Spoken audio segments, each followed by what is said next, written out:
అలా చెప్పండి, హుజూరాబాద్ లో అసలు ఏంది పరిస్థితి? అంటే మీరు దీనికి సంబంధించి బీజేపీలోకి వచ్చిన తర్వాత ఇంతకుముందు బీఆర్ఎస్ క్యాడర్ అంతా కూడా మీరు బీజేపీలోకి వచ్చినాక అక్కడ కూడా బీజేపీ పాత వాళ్ళు ఎవరైతే ఉన్నారో వాళ్ళకి మీకు మధ్య కూడా కొంచెం పోరు నడుస్తా ఉందని చెప్పేసి కూడా మాట్లాడుతూ ఉన్నారు. ఏం జరుగుతుందంటే మేము ఫస్ట్ నుంచి 2001 నుంచి సార్ వచ్చిన కానీ సార్ తోటే టీఆర్ఎస్ లో ఉన్నాం.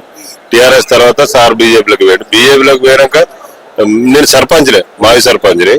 సార్ తోటే ఉన్నా, సార్ తోటే మళ్ళీ పోయినా. సార్ తోటి పోయి ఈ పార్టీలకు అటు ఇటు సార్ గెలిచింది కదా. ఇక్కడ ఆడ గెలిచినాక తర్వాత మళ్ళీ ఎలక్షన్ వచ్చినాక అక్కడ ఓడిపోయింది కదా. ఓడిపోయినాక ఇక్కడ మల్కాజ్గిరిలో గెలిచిండు.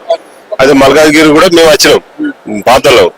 సార్ తోటి ఉంటాం కదా ఇప్పటికి, సర్పంచ్నే కదా. అప్పుడు వచ్చినాక అయితే మేము వచ్చినాక మీరు ఇక్కడికి వద్దు అని మళ్ళీ అక్కడ తోలేడు. అక్కడ పోయి మీరు ఆడ ప్రచారం చేయాలి, బండి సంజయ్ వరకు తిరగాలి అన్నాక మేము అక్కడ పోయి తిరిగి ఇంటింటి తిరిగి మా సాధ్యమైనంత వరకు మేము ఓట్లు వేయించి అది చేయించడం గెలిపించిన వాళ్ళు.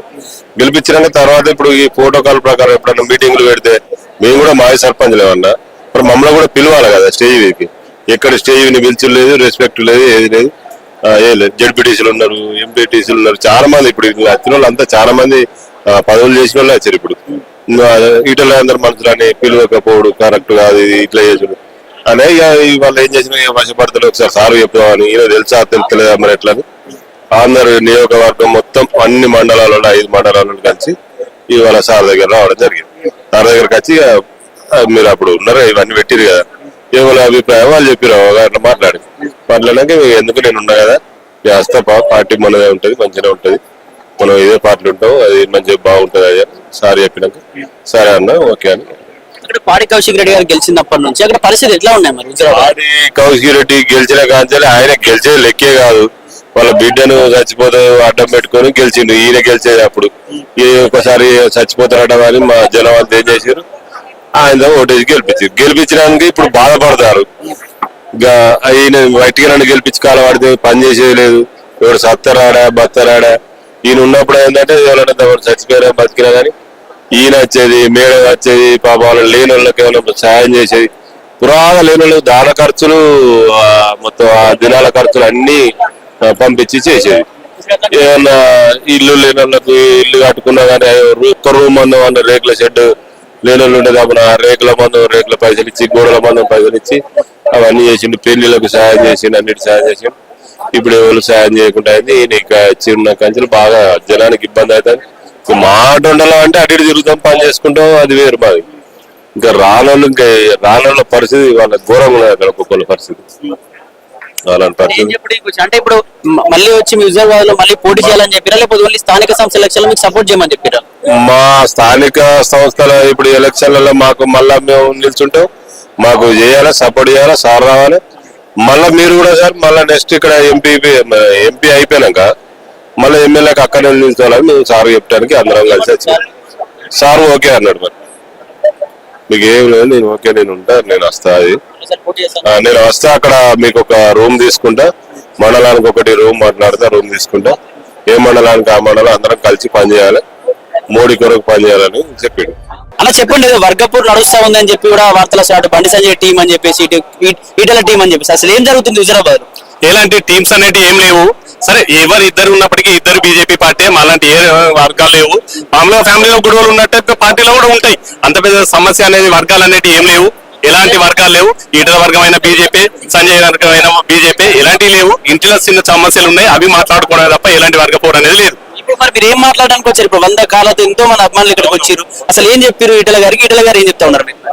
ఏం లేదు, మామూలుగా చిన్న చిన్న సమస్యలు ఉంటాయి పార్టీలో కాబట్టి అంతర్గతంగా ఈటల రాజేంద్ర ఆయనతో మేము బీజేపీలో రావడం జరిగింది. ఆయన వచ్చినప్పటి నుండి కొంతమంది సర్పంచులు కానీ అలాంటి హోదాలలో వచ్చినప్పటికీ కానీ పార్టీ పదవులలో కొంచెం అన్యాయం జరుగుతూ ఉన్నది. అక్కడ ఏంటంటే కొత్తగా వచ్చామని చెప్పేసి ఇట్లాంటి అన్యాయం జరుగుతూ ఉంది. ఫ్యూచర్ లో స్థానిక సంస్థలు ఎలక్షన్ ఉన్నాయి. సరే ఈ రకంగా పోతే మనం రేపు పెద్ద మొత్తంలో నష్టపోతాం కాబట్టి మాకు ఎలాంటి హామీ, మీరు వస్తున్నారా, అసలు రారా, మీరు కూడా రావాలని కోరుకుంటున్నాం. అంటే వారొచ్చి వీరు వచ్చినా కూడా కొంచెం బలం అనేది వాస్తవంగా చాలా అనుకూలమైన వాతావరణం ఉన్నది బీజేపీ పార్టీకి. మండలాలలో కానీ గ్రామాలలో కానీ మంచి అనుకూలమైన వాతావరణం ఉన్నది. కాబట్టి ఇలాంటి ఏదున్నా ఈటల రాజేందర్ అనే వ్యక్తి వస్తే చాలు, ఊరికి ఆటోమేటిక్ గా కొన్ని ఓట్లు అనేవి ఆటోమేటిక్ వస్తాయి ఆయన వస్తేనే. కాబట్టి అంటే వస్తే అంటే అక్కడికి వచ్చి మళ్ళీ ఎమ్మెల్యే గెలవాలని చెప్తా ఉన్నారా? మరి ఏంది గెలవాలనేది ఇంకా నా 4 years ముచ్చట. ఇప్పుడు ఆయన నమ్మకున్న కార్యకర్తలు కూడా ఉన్నారు కదా, ఆయనతో వచ్చిన వాళ్ళ ఉన్నాం. 2001 ఇంచుమించు 20 సంవత్సరాల నుంచి జర్నీ చేస్తా ఉన్నాం ఆయనతోటి. కాబట్టి ఆయన కార్యకర్తలకు సంబంధించిన విషయం ఇప్పుడు అలాంటి స్థానిక సంస్థల విషయం కాబట్టి ఖచ్చితంగా స్థానిక సంస్థల ఎలక్షన్ లో మీరు రావాలి, మాకు సపోర్ట్ చేయాలి, అలా అనుకూలంగా వాతావరణం ఉన్నది, గెలిపేయాలని కోరడానికి రావడం జరిగింది. ఏం జరుగుతుందంటే ఇంతకుముందు దీనికి సంబంధించి బీఆర్ఎస్ పార్టీలో ఉన్నటువంటి ఈటెల రాజేందర్ గారు బీజేపీలోకి రాగానే ఇక్కడ ఉన్న క్యాడర్ కావచ్చు అభిమానులు కూడా అతనితో అభిమానంతో ఈ పార్టీలోకి వచ్చారు. మరి ఇక్కడ ఏమైనా ఇబ్బంది జరుగుతుందో? పాత బీజేపీ క్యాండిడేట్స్ కూడా ఉంటారు, ఇప్పుడు మీరు కొత్తగా అందులోకి వెళ్ళారు కాబట్టి ఇక్కడ ఏమైనా ఇబ్బంది జరుగుతా ఉన్నాయి? ఆ చిన్న చిన్న ఇబ్బందులు అనేవి ఉన్నాయి, అవి మాట్లాడుకోవడమే జరుగుతూ ఉంటది. ఖచ్చితంగా చిన్న చిన్న ఇబ్బందులు అనేవి జరుగుతూ ఉన్నాయి పార్టీ పదవుల్లో కానీ, కేవలం ఆయనతోటే వచ్చినామని చెప్పేసి కొద్దిగా ఆలోచన చేస్తూ ఉన్నారు. మాకు అట్లాంటి ఆలోచన లేదు, వాళ్ళు కూడా మార్చుకోవాలనే కోరుకుంటున్నాం. మాకు ఆ పార్టీలో అంతర్గతంగా 100% భారతీయ జనతా పార్టీకి అందరూ సైనికులమే.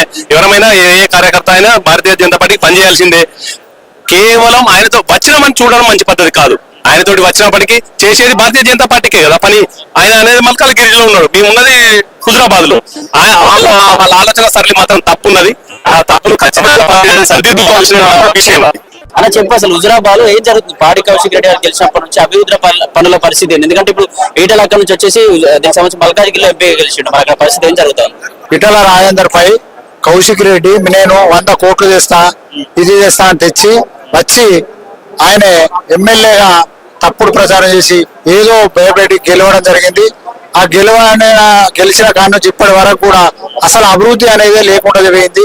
అసలు కాంగ్రెస్ గవర్నమెంట్ వచ్చిందా, ఇప్పుడు మాకున్న స్థానిక సంస్థల్లో ఎమ్మెల్యే గారు ఉన్నా కూడా, స్థానికంగా ఉన్న ఎమ్మెల్యే గారు కూడా అసలు డెవలప్మెంట్ అనేది మునుపు చేసిన గత 5 సంవత్సరాల కింది వరకైనా డెవలప్ తప్ప ఇప్పుడు లోకల్లో అసలు డెవలపే లేదు. రోడ్లు చూస్తే అధ్వానం ఉన్నాయి, ఏ జమ్ముకుంట పోయినా అధ్వానం. కరీంనగర్ పోతా ఉంటే కరీంనగర్ లో ఒక 2-3 దిక్కులు అసలు బస్సు కొద్ది వర్షం పడ్డా కూడా అసలు గుంతలు పోయే పరిస్థితి లేదు, అసలు పట్టించుకునే నాదుడే లేకుండా వేయడు. కాబట్టి ఈయన కూడా రాజేందర్ గారు కూడా వచ్చి రేపు ఇప్పుడు మేము భవిష్యత్తు ఇప్పుడు మొన్న రాజేందర్ గారు చేయడం జరిగింది, కొద్ది మెజార్టీతో ఓడిపోవడం జరిగింది. మొన్న బండి సంజయ్ గారికి కూడా మేము మంచి మెజార్టీ చేయడం జరిగింది. రాజేందర్ అన్న కూడా చెప్పాడు. అందరం కూడా ఇక్కడికి వచ్చినా కూడా అక్కడికి వచ్చి చేసి సపోర్ట్ చేసేది జరిగింది. రేపు భవిష్యత్తులో కూడా మా స్థానిక సంస్థల ఎలక్షన్ లో ఇద్దరు కష్టపడి మాకు స్థానికంగా మమ్మల్ని కూడా ఎంపీటీసీ, జడ్పీటీసీ, సర్పంచ్లను మమ్మల్ని గెలిపించాలని మా ఉద్దేశం. అంటే ఏం చెప్తున్నారంటే ఇక్కడ బీజేపీ బీసీలకు పెద్దపీట వేస్తా అని చెప్పింది, మరి ఇక్కడ ఎందుకు అధ్యక్షుల పదవి ఇవ్వలేకపోయింది అని చెప్పేసి కూడా బాగా ప్రచారం జరుగుతూ ఉంది. మరి ఇక్కడ బీసీకి అధ్యక్షునే చేయలేదు, ఇక్కడ మరి ముఖ్యమంత్రిగా వస్తే బీసీలకు ఇస్తుందా అని చెప్పేసి కూడా ఏం చెప్పారు? ఇప్పుడు అధ్యక్ష పదవి అనేది తప్పకుండా జనాలలో పాపులేషన్ ఉండాలి రేపు. ఎందుకంటే అధ్యక్ష పదవి అనేది తప్పకుండా మొన్న ఈటల రాజేందర్ గారికి ఇస్తే మనకు రేపు రానున్న ఎలక్షన్ లో తప్పకుండా కూడా బీసీల నినాదం ఉన్నది కాబట్టి బీసీలలో వారి ముదిరాజ్ కులం కూడా బాగా భారీగా ఉన్నది కాబట్టి బాగుంటుండే రేపు భవిష్యత్తులో బీజేపీ జెండా ఎగరవేసే అవకాశం ఉంటుంది.